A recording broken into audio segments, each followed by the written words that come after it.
Hello everyone and welcome back to my channel. I am coming to you today with a new video about Baldur's Gate 3.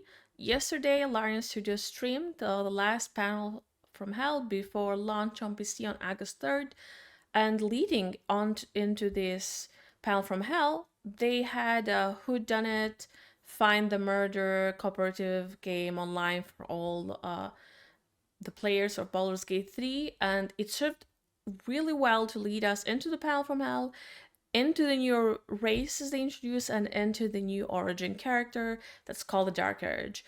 We will talk more about this really good addition to the game a bit later. First of all, we will take a look together at the new release trailer for Baldur's Gate 3. And before we do and continue, I'm giving you a fair warning now, there's gonna be spoilers ahead. So yeah, proceed at your own discretion.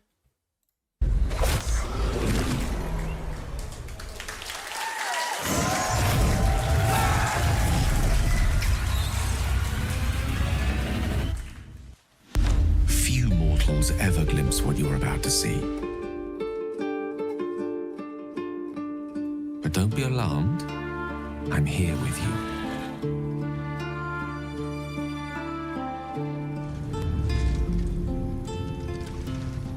Now, open your eyes.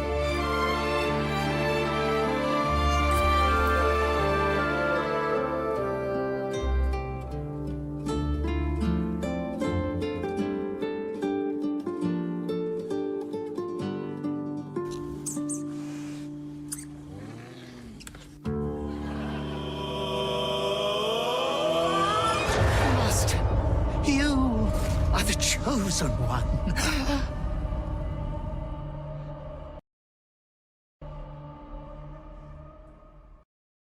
Well, that was gorgeous, and I want to, go back and just touch on some points of the things that we saw on this trailer, and I'll get more into it, okay?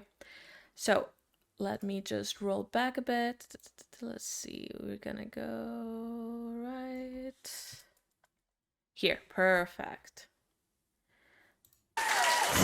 Okay, so this is obviously when we wake up first in the Nautilus ship, us falling down. Now this is Karlach, the new Zariel Tiefling Barbarian that has, spoiler, an engine in her heart, an infernal engine, which when she gets really angry, bad things happen. She has a special rage as well, as you can see. Now, let me just go a bit back. Okay, so here we have a Way of the Four Elements monk fighting what appears to be a green Dracolich. Now, this can be a Dracolich, which would be a tough encounter, or it can just be something different. Let me pull up my notes real quick, just so I don't mess this up. It might be an incomplete dragon skeleton. So we don't know if this is a Dracolich. It's probably going to be a tough fight, which I really like. And if it's an incomplete dragon skeleton, it's a much weaker enemy. If this is a Dracolich, it means that a group of mages talk to this dragon, agree that, hey, he's gonna drink this potion that's gonna kill him immediately, and they're gonna put his soul into a phylactery. In this case, it would be a soul gem. And if this dragon dies, and if we have not destroyed the phylactery, he'll just come back later or go. If the other and different dragon has a gem, they will take over their body. Dracoliches are a very, very interesting creature. This is just us getting our title put in. Few mortals ever glimpse. Now, this is obviously a submarine-ish type construct that's swimming underwater, and I believe this is something that's going to happen in Act 3. Not 100% sure, but maybe. I think it's potentially something's going to happen in Act 3, and we are going to swim underwater, which is very, very, very nice. Glimpse what you're about to see. This is the Temple of Lathander. In my previous video, we saw the temple in a few of other trailers that Baldur's Gate released, and I'm pretty sure we're gonna end up going there in Act 2. If it's in Act 3, that's fine as well. But judging from the previous trailers we've seen, usually we've been like at level 8 coming here, so I'm pretty sure this is going to happen in Act 2. This is us in Baldur's Gate in traversing the streets of the lower city. This is like, this here is just the gates. I think we just came in. Underdark. Don't be alarmed. Now this is, I was really happy when I saw this. I love Tressums. They're my favorite familiar options for wizard. And there seems to be, the Tressum is on top of a roof and there's a ladder there. So catch me looking at every single roof ever to find this beautiful Tressum. If you've paid attention to Gale's dialogue, he talks about being a child and the parents not wanting to get him a cat, so he got himself a Tressum called Tara, if I'm not mistaken.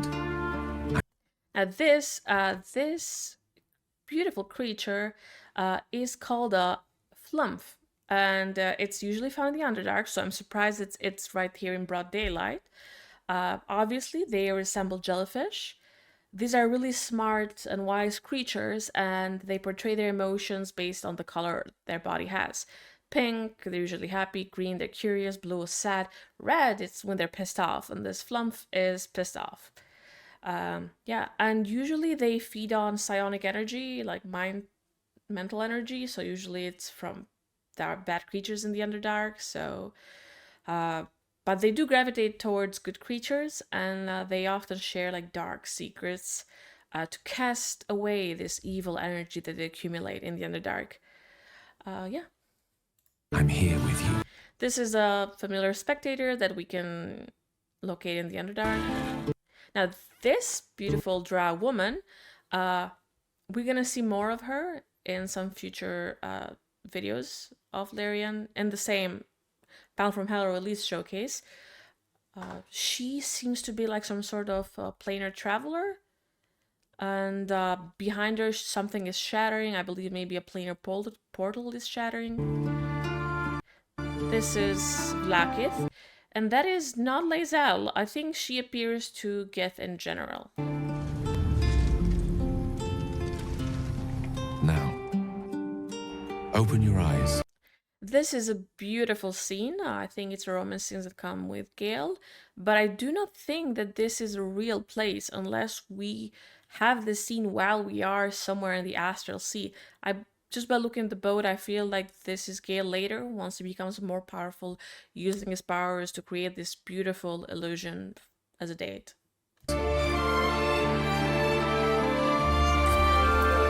I really like... Larian has done a really good job making all of the origin characters very, very interesting. Even Will has more personality. I've always taken the issue, but with Will, I found him a bit of a boring character in early access. But hey, they are... I mean, they're not. They did revamp Will. They changed his dialogue lines, changed his story a little bit, made him a more interesting character overall. So I can't wait to meet the new Will. Astarion, of course, being the best.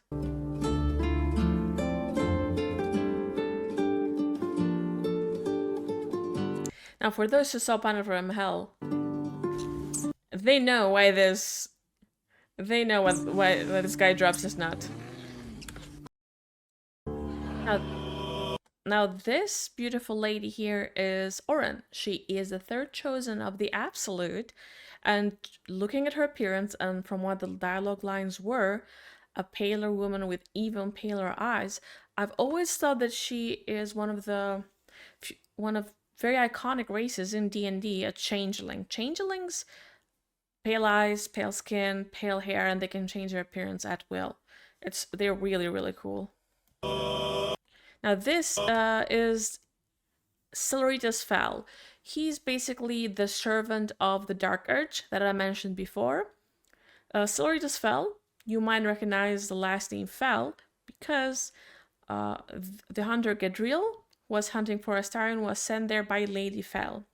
So I believe there's some sort of connection there. Now, this is the servant of the Dark Urge. The Dark Urge is basically coming from Blood in Baldur's Gate. It's a white dragon sorcerer but it serves in-game as an avatar, so we can play it as any race, class, subclass that we choose. But it's a creature that's always wants to kill. There's this thing inside of it that wants to murder and butcher and destroy everything in its path. This is a Dark Urge. And this right here is a Ballspawn Slayer. Now, there's a theory going around that Dark Urge is a Ballspawn Slayer. Maybe he's one of the Ballspawn, or maybe there's some sort of experiments going on and is being used as some sort of way to get Ball to come into the world of D&D again and become relevant. We don't know yet, but it might be. He might be a Ballspawn, which is very, very nice. Very nice addition to the game. Master, you are the chosen one. Yeah, just as Celery Dispel says, Master, you're the chosen one. And the chosen for what? To bring Ball back?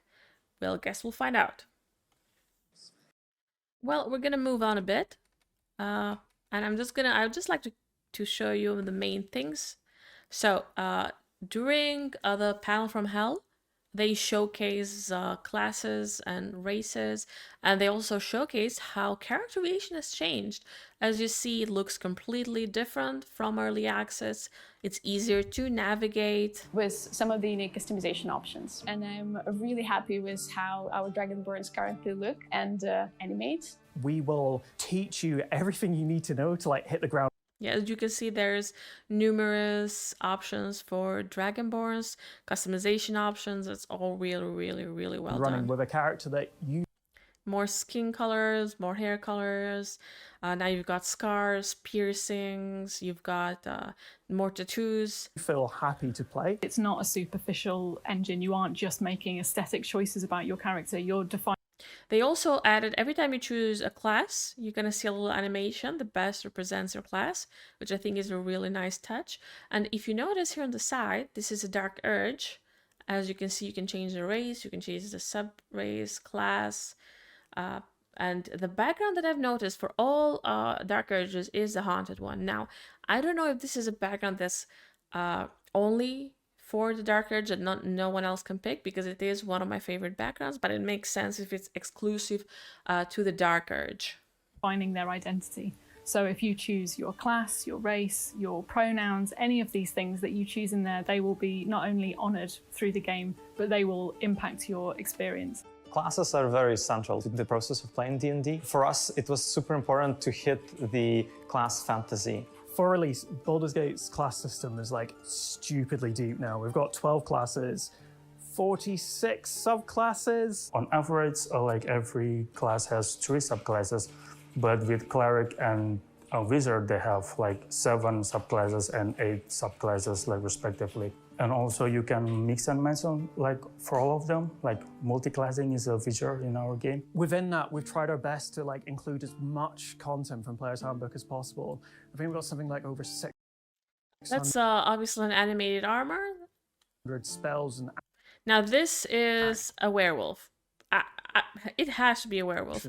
I had somebody who was like saying that no, it's not a werewolf, it's just like a flint, or maybe it's just a basically a gnoll, but that's not a hyena. Player, so you're never going to be short for options. One thing we want to make sure was that every class and subclass has a toolkit. They feel like they're not being shortchanged on at all. One of the brilliant things about this game is that when you make a choice about your class, it isn't purely a gameplay choice. It won't just affect combat, but it will actually affect the dialogues. For example, I know with the Warlock class, we've done a lot of work to develop how that will interact with dialogue choices. So you now have the option to call on your patron to get some insight, some advice in situations that might lend you an advantage.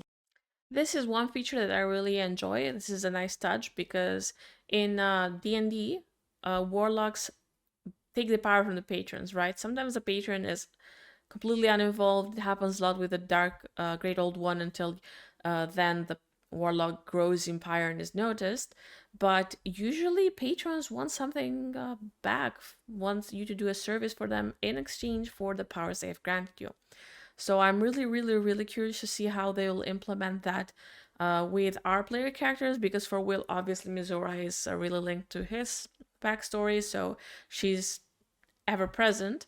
But what about, for example, if we pick an Archfey or a Warlock or a Great Old One Warlock? How are our patrons gonna help us? I'm really curious to see that. Probably the best example of how your class can impact the storyline is that every druid character or characters with animal speaking spells can talk to every animal in the game. There are dozens and dozens of animal-based conversations and quest lines that you just wouldn't be able to access if you weren't playing as that class. If you're a barbarian, your whole skill set lends itself to being loud and just using force. What class you've picked will change how you experience the game throughout. Yeah, and this is why, for me, the hardest part when the game is fully released is to land definitely on a class and race. I already have a good idea that I'm going to go with either a half drow or drow bard, since now, thankfully, Larian has allowed for all party members to remain in the party as long as you don't basically get a really bad relationship with them and they leave the party to try to kill you. So if their satisfaction is high, you do the quest line, they should all be remaining at your camp. You'll be able to switch between them. So that's really nice, which means I don't have to worry about missing out on Warlock, because I'll see most of what the Warlock can do by playing as Will. And there's also something else that Larian said. They have made it possible now for you to respec your character in game. There's gonna be a character that we're gonna meet who's gonna help us respec. Now, I don't know if that means that we can change our main class, or we can just change every level that added after that, or if we can just manage everything after level 1. If we can change our class and our subclass, that is great, which means in one walkthrough you can try different tools, you can try different spells, you can see what you enjoy, and yes, stick with that. It's really, really good. I really enjoy that. Right, so let me skip a bit. Let's see, what do we have here? Yeah, these are basically what I told you about. Now we can see the hairstyles before selecting them, which is very helpful. They've added a bunch of other hairstyles. We added an early access, so you can... Yeah, they added more color options for your hair. It's all very, very nice. They've added so much, and I'm so happy, because for me the appearance of the character really matters, since I mean it has over 200, how much is 174 hours of I think it was recorded cutscenes. So I'm gonna be looking at my character's face a lot. I'd rather like her face. So yeah, there's more beards. Now you've got different body types. Yeah, we haven't shown the body type. So now, not only you can be, well, just the regular body type, but also the strong body type. Which is very nice. I wish there was an option for chubbier body types as well. I mean, it would be a nice addition. It's not completely necessary. I don't really mind, since in my head, heroes who go around walking every day, finding supplies, fighting every day, probably keep fit, so... But that's just me. There's a bunch of new tattoos and piercings, okay, cool. Which is really cool. All right, you've been busy. Half orcs. They look very cool. Yeah. So with half orcs, I do recommend going with everything, you know, add a tattoo, add a piercing design. Definitely. The scar and facial scars are now available as well. And the Dragonborns. Here they are. So Dragonborns is actually our most technically challenging race, because other races are humanoids, these guys are reptiles. Took insane amount of efforts to get them right, to make their scales perfect, to color them. Like it's been truly a journey making these guys. Very long one, but they look fantastic. Yeah. And you can customize a lot about your dragon heads, right? Yeah, there are a couple of attachments you can pick from, and all of the attachments work on all of the heads. And of course, there is a skin color, which, we added a bunch of very exciting options for you guys. The metallic skin color is like kind of duochrome skin color. Which I love. I love that there's a distinction between chromatic and metallic. The dual chrome is really beautiful. I'm definitely going to use it. But what we added on top of that is for our white dragonborns, we added pearlescence effect. I can't even pronounce it, but I love it.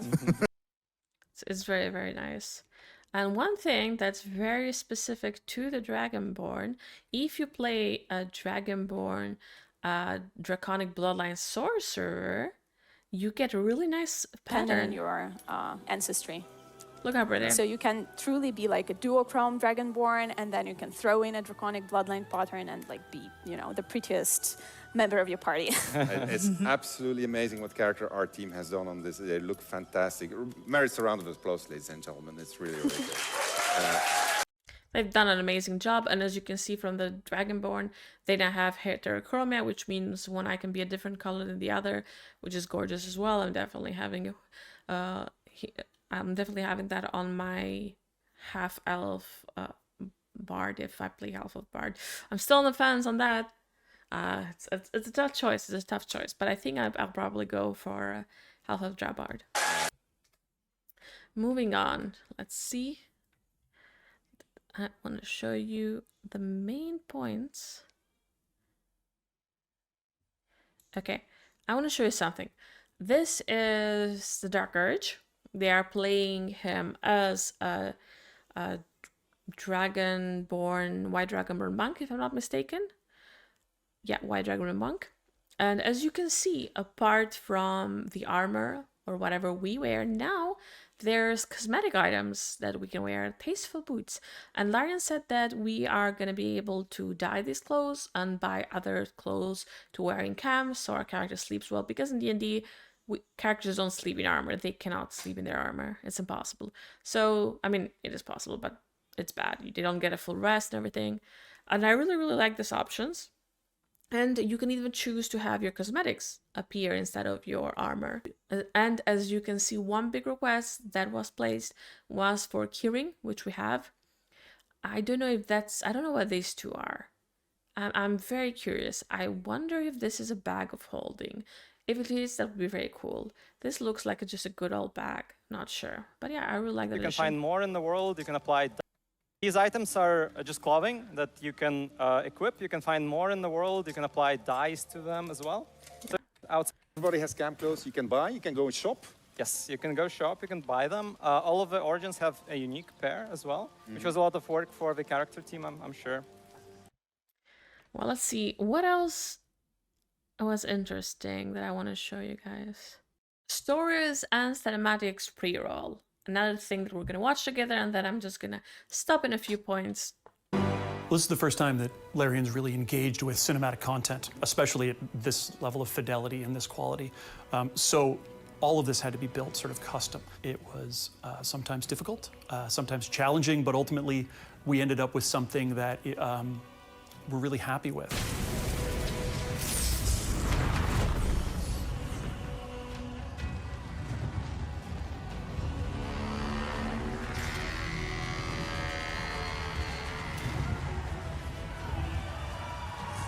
It's stunning, honestly. Like the amount of work and care that went into this, you can just feel it in every second. When you're engrossed in the story, that feeling is still underlying everything. It's a foundation of what they poured into this game, and I can't wait to see the whole thing. I love how it blends cinematic feel and playing D&D feel. We aim to capture that feeling of an epic adventure, and we want to translate that into a rich visual experience for players. Animation-wise, being able to bring all these creatures to life with all their... The creatures we just saw in order, Hierophant, which is basically a celestial creature from the upper planes. They're very good aligned creatures. They do not like evil. They have celestial powers, they value honesty and friendship above all, and I think they're going to make a great petting game. The second one was a Displacer Beast, and the Displacer Beast was in a cage, and I believe it was part of the carnival. Let me see if I can find it. Animation-wise, being able to... Yeah, there's a carnival coming to Baldurs Gate, and I think the Displacer Beast was part of the carnival. Let me go back. To bring all these creatures to life. Now, this is a very familiar kobold. Very beloved by D&D players, and it seems just like a regular kobold. I'm not sure where this is happening, if this is in the city or somewhere else, but I can't wait to meet him. He seems very angry. With all their little mannerisms, their little behavior. This is the previous creature we talked about. It is the Flump, and it's mad at us. And now this is in the Underdark, which makes way more sense than it being outside the Underdark, unless it can become our pet. If it's a pet, then maybe we can bring it with us, which would be great. I love Flumps, they're so cute. Behaviors for the players to see that it adds a whole new level to the experience. The thing that makes Baldur's Gate enjoyable and like a D&D experience is Celerius fell, probably telling a character it's okay to kill, murder, and maim. these really diverse cast of characters that you could. The drow lady I was talking about, look at her. She's so cool. She looks like a paladin. She might not be a paladin, but sure looks like it. And I love her armor.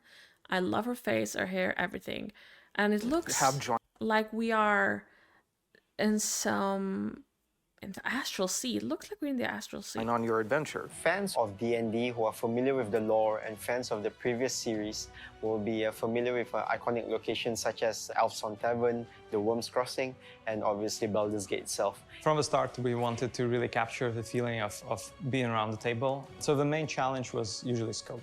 And that is something that our cinematics team and our writing team had to deal with, the huge scope of all of the possibilities that I love that somebody said, hey, I'll play the Dark Urge as a little halfling. And I love that. whatever you can do. It feels like a modern Or is that a gnome? I can't really tell. I think it's a gnome. evolution, sort of a faithful glow up of the original. So the scope of the story majorly grows as you go further and further into Act 2 and then Act 3 eventually.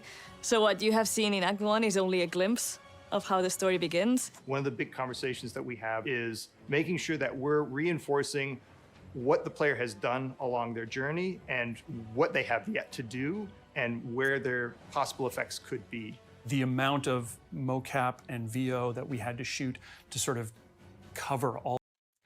Where is this? I'm really curious where we're going. She's giving us a sword. Is it the blade that we found that's a drow blade? Is it a different one?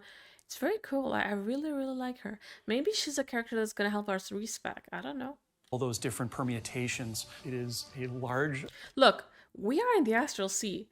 There's this gift, and it is obviously some sort of astral plane, astral sea. We're in space. It's gorgeous. A task, but ultimately I think it's going to be like such fan service and give people the play.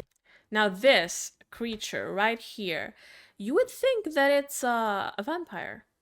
I think it's not a vampire. It's definitely an undead creature. I think it's a glowwing because the face is like a rat. It has this leathery skin wings, but it's to be seen because it might not be glowing. It might be something like I'm entirely unfamiliar with. And the reaction that they expect based on their choices. What the player will be fighting against, obviously all of the classic and fun Dungeons & Dragons character that we could The hook horrors we usually fight in the Underdark are here. really cook up.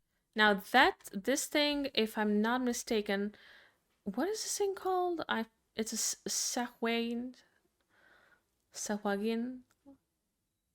It's basically a land marrow. Probably completely wrong, but I don't know how to say it. It's Sahuagin. Sahwagin. Well, you know, it's a fish person. It's a fish person. They usually live in the deep, come out in the shores and kill people, as you can see. Up, you know, everything you can. This is a cloaker. They usually are in places with caves. They look like stingrays. They are pretty cool, pretty creepy. Usually are like stain packs. They don't attack alone. Can imagine. And then we also have our main This is our Kurtos. antagonists like Gortat. Now, Gortash. I'm gonna tell you a little something. Gortak's full name is Enver Gortash.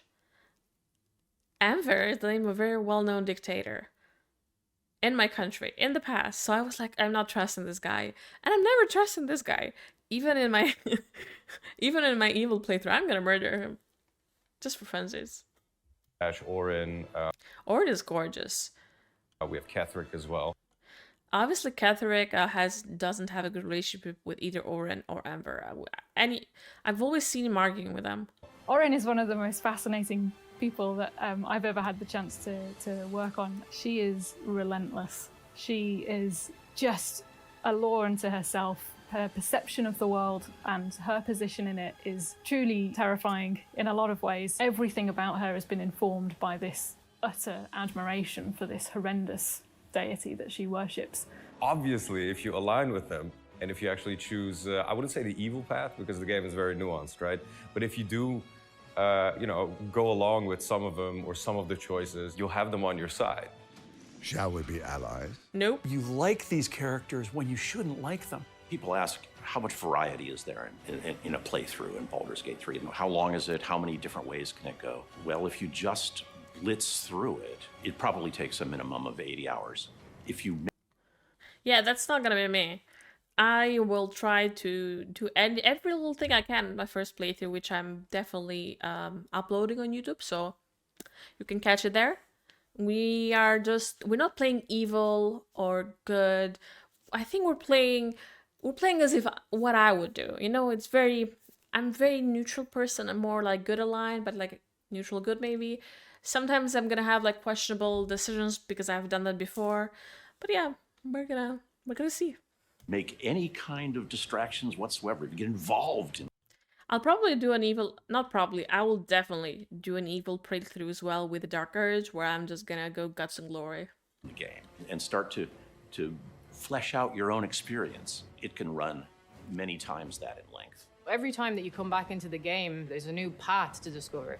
Like, everything is super non-linear in the story. There's so many different consequences. There's a huge amount of variety and replayability as well, I would say. It's hard to quantify the amount of story in Baldur's Gate 3, but we have rough estimates. There is a lot of cinematic animation that results in being roughly 3 times the length of the Game of Thrones television series. Word count, there is approximately 1.9 million words being spoken or written. It took me 2 weeks just to get through Act 1, talking to everybody and having all of these adventures on the side and finding every last person I... Now, if there's been no change, Act 1 is coming 72 hours ahead of time for everybody who's got early access. I'm one of those people. If it takes me 2 weeks, I'll be surprised. Pleasantly, but also surprised, because as soon as I have the game on Steam, I'm getting in there, playing hours of it and recording for you guys and uploading as soon as I can.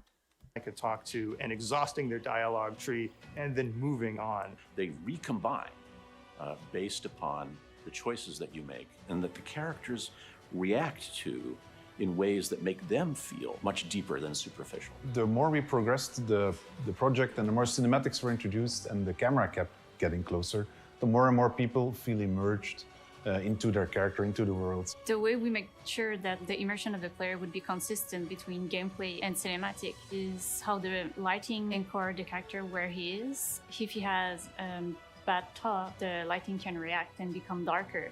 And if he's actually happy and overjoyed, you can see a reaction as well. The music fully resonates the adventures of the players throughout the story. But in general, I'd say that it goes in a very deeper and darker direction. And one of the things that I personally like quite a lot is that the music is fully reflecting the changes in the world, which can happen as a result of the player's decision and actions. Heed your call. A new chapter begins. I am definitely, if I can help it, I'm not making him the Archduke of freaking Baldur's Gate. No. At least not on my first playthrough. Probably never. We have such a holistic approach. This is our submarine. I can't really make who's inside, but probably us. And I'm really looking forward to see why are we going underwater. What are we looking for? It's very interesting. Everything, we are just inundating the player with all of this feedback and all. Oh, okay. I don't know if I should say anything. I did warn you for spoilers, but I think that this is a modified human from You know the creepy guy in the last trailer? There's this guy with hat and there's all these creepy nurses, and he has like, that was saying it's probably like a flesh golem and a construct in one. It's just, it's kind of like that, and I think this is one of his creations. All of these rich visuals and rich sound and rich music that we just give them this total experience. I'm pretty sure that was a werewolf following somebody, or we were following a werewolf. Again, with this beautiful Lol's drow lady in the Astral Sea. Right from the first step into the game, I mean, I think people are just going to be shocked. Her beautiful Tressum. Wait, can I make anything out from the view? I think it's in the city, yeah. I think we found this beautiful kitty cat in the city. Yeah, I think so. Amazed by the level of quality and the level of realness that we provided them. The ambition just grew and grew bigger, and it was never about where's the limit, but how to push that limit.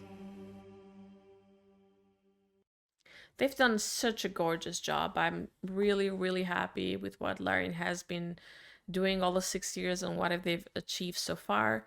This is definitely one of the games that I've been looking forward to the most. I have never felt bored during early access. I've been playing every time there's been a patch, even when there's been no patches. I'm still playing early access now, trying different builds. Just having fun while I wait for the game's full release. Something else that Larian has worked really hard on has been romancing our companions. So we're gonna watch a short video that they made regarding that, because there's some really nice little juicy tidbits. Relationships, and we're going to talk a little bit about that right now. We got a video lined up for you, and then we'll have a little chat. How do romances work in real life? You don't just do someone's quest and say some nice things and then get a sex scene. When we've been developing romance scenes in Baldurs Gate 3, we've been trying to show two people genuinely struggling through a hard time and supporting one another. And you're not going to be the same person as you are in Act 1 as you are in Act 3. Neither is your partner. Your relationship is going to have to grow along with the game's story. The relationships that you can have with party members in this game, it's a little bit like the relationships you have in your actual life. If you are going to be an asshole to them, then you can expect them to react to that kind of assholery that you've inflicted on them. If you're going to be good to them, then you have the opportunity to bond with them. They can open up and share their stories. You can get closer, start relationships with some of them as well. It can go the other way, so it's perfectly possible that you'll do something and one of your companions will say, no, I'm not going to adventure with you anymore. Or even, this is the point where I think it's necessary to just kill you, and then they will try to do that. Sometimes it's actually better also to have an argument and challenge your partner about their way of thinking. Because if you just go along with what they want to do, you might end up getting sacrificed in an evil god's sex rite, you might end up getting turned into a vampire, or worst of all, you might even end up getting married. I'm aiming for marriage because I don't want to become a vampire. I'd like to cure Astarion of his vampirism, and very much would like not to be sacrificed. So we're gonna work on that. So watch out, but be yourself and don't treat the romance like it's just a quest. Companion characters have the potential to grow and develop in interesting ways. And indeed, the thing that makes them, that often kind of incites that within them or can kind of nudge them along the journey or block them on that journey is you, the player. And it is very much you who is influencing how they develop and who they become. My party members, they're not just following me blindly because I'm the person who's playing this game. They're following me by choice, and sometimes those choices result in them not fully trusting me. And I think that is such a satisfying experience. Different quests are going to matter to different members of your party. So if you take a particular combination of companions versus on one playthrough versus a different combination on another playthrough, you're going to find that the party is interested in different quests, and then you're going to find yourself being pulled towards the different areas and different quests that matter to them. And I think in that sense, you're going to get a very different overall experience. It's very, very well put. Like I said, I'm going to switch between characters very often so I can do their quests, but my main party is going to comprise of Gale, Shadowheart, and Astarion in my first playthrough, and the one I'm mostly going to just switch is I'm probably going to switch sometimes Astarion with Karlach, but I think on my main playthrough I'll stick to, mostly Gale, Astarion, and also Shadowheart, and maybe future playthroughs if I'm playing a cleric or a wizard, I'll switch it up a little bit. But yeah, truly the panel from Hell has been so good. It's really enjoyable. Everything looks wonderful, and yeah, I can't wait to play. Yeah, I don't think I have anything else to add. I have a bunch of theories. Maybe I'll make a video about theories. I doubt it though.